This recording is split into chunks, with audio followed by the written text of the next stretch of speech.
According to Chris Jericho, AEW All In was bigger than WrestleMania, but according to Eric Bischoff, it was nothing more than an indie show on steroids. Welcome back, guys, to Fog at Wrestling, and Easy E has spoken. The guy that dominated wrestling for 83 straight weeks has gave his opinion, and whether you like Eric Bischoff, whether you hate Eric Bischoff, you can't deny a lot of the time he is right. A lot of the time he tells the truth, and I believe he is telling the truth about AEW All In. So he was asked on his podcast 83 Weeks, he was doing a review of the show. He spoke about All In, he gave his opinion on All In, and this was what he had to say about the show. Quote, "I understand why someone would take that position. This did not have a WrestleMania feel to me at all. WrestleMania feels like a WrestleMania. Just like I'm not going to make a comparison because it will piss people off. WrestleMania, you know you're watching a WrestleMania from the moment that show opens till the moment it closes. You know you're watching something special. This show was unique in the sense it was in front of 80,000 people at Wembley Stadium and all that, but what took place inside of that ring and what it didn't in terms of the packages and the support and the drama that goes along with it, the entrances I thought were pretty good, but not what you'd expect from a stadium show. It just felt like a really, really good indie show on steroids." End of quote. So Bischoff here saying it wasn't WrestleMania, it wasn't anything close to WrestleMania, and legit, all it was an independent show in a big arena on steroids. And I agree with Eric Bischoff. I think he's telling the truth here. Don't get me wrong, Wembley Stadium, it was a big deal for AEW. It was a big stadium, and it did look good. Them having a massive show in a massive stadium, it felt different. It felt unique. It didn't seem like any other regular AEW event. So I will give them credit. I think them doing 80,000 at Wembley was impressive. Now, I don't think they did 80,000. They always lie about the numbers. Everyone lies about the numbers.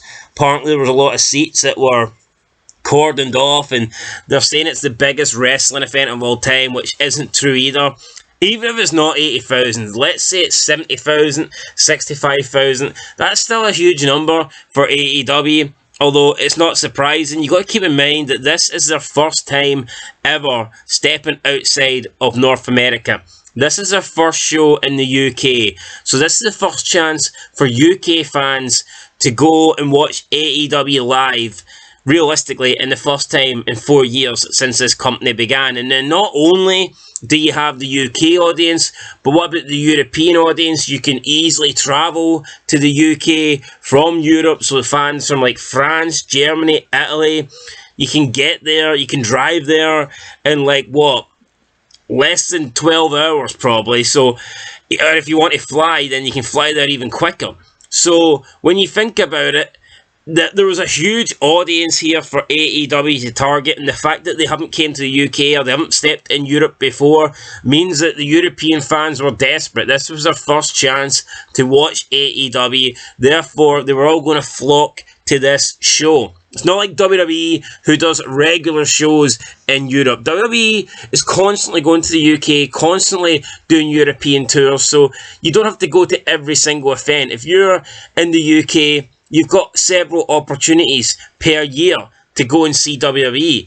If you're an AEW fan, this is your first chance to go and see AEW. So, of course, people were going to take that chance. People were going to go to the show. So, I'm not surprised that they sold at Wembley. And, in fact, I think they could have probably done a second night. And I think they would have had really good numbers as well.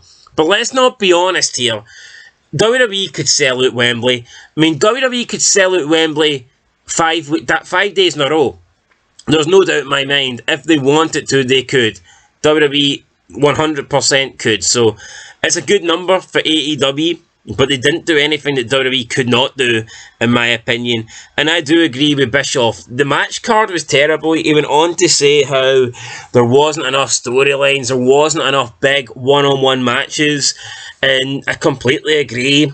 A lot of it was just multi-man matches to try and get as many people on the show as possible. Just these like matches with multiple tag teams, multiple factions, multiple stables, multiple guys, and Tony Khan just did his best to get everybody on the main roster on this show rather than build up feuds, build up rivalries. Like, where was the big feuds going into this show?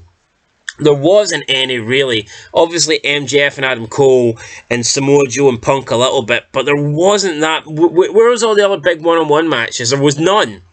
And then already, they've got All Out a week later. There's just not enough time, and there's not enough built-up feuds properly here for AEW, so it didn't have a WrestleMania feel to it. I mean, it didn't even have a SummerSlam feel to it.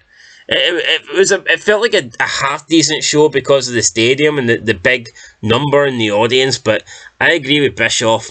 This wasn't a WrestleMania-esque show. It was an independent show on steroids. And I think maybe if the match card was better, maybe the show could have felt more special. I agree with the entrances. I mean, I think they could have done more. Yeah, MJF got, like, carried to the ring in, like, a chair, like a crown. I guess he's the king of AEW, but no, I thought they could have done more with the entrances. They could have done some more cooler shit, but, I mean, whatever. I think it was a success. I think AEW All In was definitely a success for AEW. It was, but overall, was it a fantastic show? In my opinion, I'm going to say no. So yeah, there you go, guys. Eric Bischoff thinks it was on steroids, and I agree with Easy E. Anyway, catch you in the next one. Till then, peace.